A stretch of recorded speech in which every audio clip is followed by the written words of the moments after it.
Tubiforeze kugira ibihe byiza aho muherereye hose. Gibasohoza rero nitwa Niyoyita Jonathan, abandi umwarimu muri Rwanda Polytechnic IPRC Huye, nkaba nkora muri Department ya Agriculture Engineering. Uyu munsi rero tugiye kuganira ku isuka ikoreshwa na Torotoro yacu. Torotoro mumaze kumenyera yuko ni ya mashini idufasha imirimo itandukanye y'ubuhinzi. Iyi suka tujya ducomekaho bayita ROTARY PLOUGH cyangwa se rotoveta, cyangwa se ugenekereje mu Kinyarwanda ni isuka isanza. Ariko mbere yuko dukomeza ndabibutsa gukora subscribe kuri no channel yacu. Tumaze kugira abantu barenga 1000 bakurikira zino nyigisho z'ubuhinzi. Ubwo rero n'abandi bose mubabwire iyi channel bayikurikire, bamenye ibi byiza byose bya technology mu buhinzi. Nkuko nababwiraga rero iyi suka bayita rotoveta cyangwa se ROTARY PLOUGH. Ifite rero ibice bigiye bitandukanye. Icyambere rero ni iki ngiki muri kubona aho twambarira isuka yacu. Uze ngo kino gice turagenda tukagicomeka kuri Torotoro kugira ngo gifateho neza. Ariko ntabwo ari iki gice cyonyine ducomeka kuri Torotoro, kuko ducomekaho n'ikindi twita universal joint. Universal joint rero ni igice muri kubona ahangaha, tugicomeka nanone kuri Torotoro, hanyuma kigatanga imbaraga zizaza kugera hehe muri ino gear box. Iyi gear box rero nayo ibirimo amenyo agiye atandukanye ku buryo ahereza ikindi cyuma kiba kirimo ahangaha, cyangwa se twakita nka shaft, ku buryo iza ikagera hehe, ikagera muri gear case iri ahangaha. Iyi rero niyo twita gear case, cyangwa se ahantu n'ubundi haba harimo amenyo agiye atandukanye avana za mbaraga cyangwa se ya muvoma yavuye kuri moteri ikaza ikagera hano hasi. Gear rero irimo ahangaha, cyangwa se wayita nka sprocket, iraza noneho igatanga hehe imbaraga n'ubundi kuri aya menyo mubona hano hasi. Urabona ko aya menyo agiye atandukanye, cyangwa se air blade type, ngo aratandukanye. Aya ngaya rero niyo dufasha mu kugenda asanza ya masinde tuba twarimye dukoresheje body plough cyangwa se ya suka ya mbere irimo. Aya menyo rero n'ubundi arakomeza kikaraga paka ubonye ubutaka wifuza, cyangwa se seedbed uzateramo imbuto zawe. Ngo rero ibice by'iyi suka rotoveta ni ibyo ngibyo. Hanyuma rero biba bigomba n'ubundi gufatwa neza kugira ngo uwo murimo uzawukomeze. Tuvuze rero mu gufata neza iyi suka twumva iki? Twumva ibikorwa byose bikorwa kugira ngo izamare igihe. Umuntu wayikoze, cyane cyane ko company yayikoze yitwa TYM cyangwa se Tong Yang Mulsan, ni company yo muri Korea y'Amajyepfo. Uburyo yayikozemo igihe izamara ku buryo izagira gute izakigeza.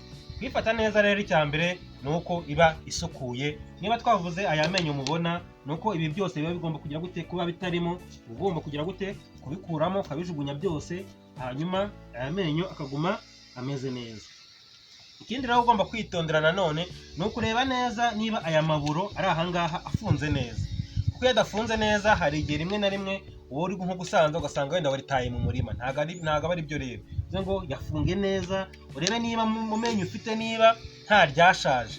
Ngo niba ryatangiye gusaza cyane urikuramo ugashyiramo irindi rishyashya. Hanyuma rero si ibyo ngibyo gusa yenda byo kuyisukura no kugira gute, kuko hari n'ibice bigenda bikenera amavuta. Nabwiye ino gear case. Ino gear case ikenera iki? Amavuta, ko murumva ko harimo amenyo agiye atandukanye. Ngo dushyiramo amavuta ya saye 90. Tuyinjirizamo hano hejuru, hanyuma tukapima ko yagezemo neza kuri ino buro iri ahangaha. Iburo rero twa turi kuvuga ni iyi ngiyi muri kuyibona. Ngo ukoresha rufunguzo rwa 22. Kaza ugashyiramo neza rwose, hanyuma ukayifungura. Biri kuyifungura rero ureba neza koko niba urabona ko amavuta araje. Ngo ino suka yacu rero irimo amavuta ahagije ya saye 90. Urukiranye neza yuko yinjizamo hano hejuru, hanyuma kugira ngo umenye igipimo neza ko yagezemo ugafungura yibura. Nkuko rero twakomeje kugenda tubireba neza, nuko mu gufata neza iyi suka n'ubundi hari igice twabonye kitwa gear box, aho harimo amenyo agiye atandukanye. Aya menyo rero mu kwirinda yuko asyagana, ikiza nuko ushyiramo amavuta twabonye yitwa saye 90. Ngo kugira ngo yashyiremo rero uraza ukareba kuri noburo, hanyuma ukayifungura. Koresha urufunguzo rwa 24. Ubona ko nk'uru rufunguzo hose ni 24, ariko ho bitandukanira nuko hamwe ari ring cyangwa se harazengurutse nk'uko mubibona, ahandi ni open ended, bivuze ngo runo rwose ushobora kugira gute kurukoresha. Hanyuma rero icyo ukora rero ni iki, uraza ugafungura hehe hano hejuru, hanyuma ukareba ingano y'iki y'amavuta. Cyangwa rero kureba ingano y'amavuta, urabona yuko hano hari igipimo kiba gihari. Nk'isuka yacu murabona yuko rwose igipimo rwose kiri hasi, ngo biraza kudusaba kugira gute kongeramo rero ya mavuta ya saye 90. Hanyuma ikindi rero twakwibutsa nuko iyi suka iyo ukigura ikiri nshyashya uyikoresha amasaha 30. Y'amasaha 30 arangiye amavuta yagira gute urayamena. Ibyo bidufasha iki? Bidufasha ko niba hari n'utuntu tw'utwanda twagiye dusigara mu kuyikora muri manufacturing, utwo twanda twose twongera tukagira gute tugasohoka. Aho dusohokera rero ni kuri baburo ya hano dukoresha urufunguzo rwa 22. Urufunguzo rwa 22 rero ruradufasha kugira gute gufungura no buro muri kugira gute uri kureba hano. Urayifungura ukayoroshya, utangiye kumva yoroshye neza, ushobora no gukoresha intoki zawe nta kibazo. Hanyuma ukareba ko amavuta ageze gute ushaka kuvanamo avamo.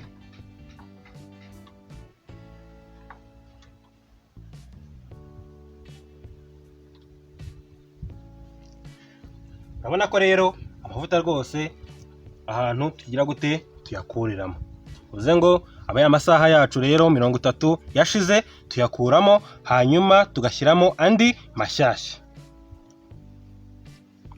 Uko rero twapimye amavuta yacu hano muri Gearbox twasanze atuzuye neza, niyo mpamvu tugiye kongeramo noneho dukoresheje amavuta mashyashya. Nkuko nababwiye ni saye 90, ariko wenda hano uko muri kuyareba hano ni saye 80W 90, ariko iyi ngiyi 80W yo ikoreshwa ahantu hakonje. Twebwe rero turi ahantu hashyuha, murabona ko n'akazuba ni kenshi cyane, uvuze ngo turakoresha 90 cyangwa se saye 90. Iyo dukenera rero na aya mavuta turakenera umubirikira cyangwa se fano cyangwa santonwa, hanyuma tuze gukenera rwa rufunguzo rwacu rwa 24. Hanyuma dufungure hano ko haroroshye, then dufungure neza, hanyuma dushyiremo umubirikira wacu, hanyuma dushyiremo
murabona ko noneho amavuta ageze gute ageze ku gipimo cya nyacyo, bitewe n'ukuntu tugize gute tuyongera. Igihe rero isuka yawe uba uyifashe neza ku buryo rwose itahita isaza, cyangwa se yamenye n'amahanga ku buryo yahita agira gute yahita asaza.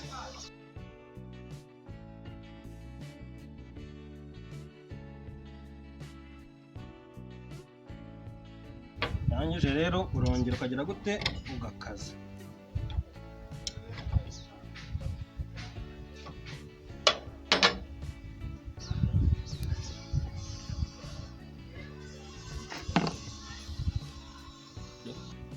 Hano rero hari ikindi gice twita bearing case, aho harimo ama bearing n'ubundi nayo agira gute akenera amavuta.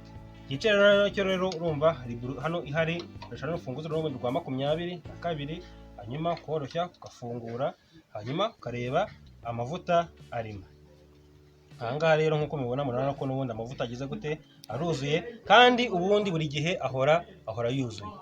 Twibukiranye yuko nanone iyo amasaha 30 ashize uba ugomba kugira gute gukuramo ino transmission oil, cyane cyane muri iriya Gearbox, hanyuma ukongera ukazabara ku masaha 200.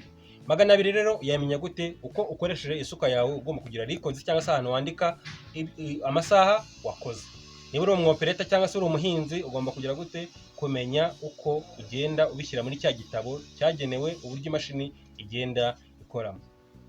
Ubu rero ikintu gisigaye kumenya uko dufata neza ni ikintu cyitwa universal joint. Ikindi gice rero nababwiye ni iki ngiki cyitwa universal joint, nacyo gifata imbaraga zivuye kuri torotoro cyangwa se zivuye kuri moteri. Gifata rero neza nta kundi ni ukugisukura bisanzwe, hanyuma warangiza kugitera amavuta bita grease cyangwa se ni ibivuta biba bikomeye, biba bigomba kujya hehe, biba bigomba kujya kuri ano ma joint agiye atandukanye. Aka ngaka rero mureba nako twita grease nipo, niho aya mavuta yinjira, ariko nanone akinjira dukoresheje kino gikoresho cyitwa grease gun. Iyi grease rero ni nimero ya 3 dukoresha kuri ino universal joint. Hanyuma isuka yacu rero ukaba uyifashe neza cyane, hanyuma ukaba uri umuhinzi rwose uteye imbere ayikoresha kandi bikakorohera. Tubashimire cyane rero mwese twabanye muri kino kiganiro. Urabona yuko twarebeye hamwe isuka isanza cyangwa se rotoveta cyangwa se rotary plough, ibice biyigize, uburyo bayifata neza. Nshishikariza n'abahinzi bayiguze cyangwa se bifuza kuzayigura ko ibi byose bazajya babyitaho, bakibuka guhindura amavuta, bakibuka gukaza amaburo, bakibuka kureba neza uburyo isuka yacu iteye. Ikindi rero ni uko nabwira abantu bashaka ubumenyi ngiro kuri ibi bintu by'amashini mu buhinzi ko baza muri Rwanda Polytechnic bakigira ubuyobozi bukaba bwabafasha, aho bashobora gukura n'iki na diplome cyangwa se certificate y'igihe gitoya, ariko twese tukagira uruhare mu guteza ubuhinzi bwacu imbere. Tuzasubire rero ubutaha. Mwari kumwe nanjye Niyoyita Jonathan, kandi mwibuke gukora subscribe kuri channel yacu kugira ngo ibi bintu muzajye mubibona ko video igiyeho, ndetse munabisangize n'abandi. Ciao, Imana ibahe umugisha.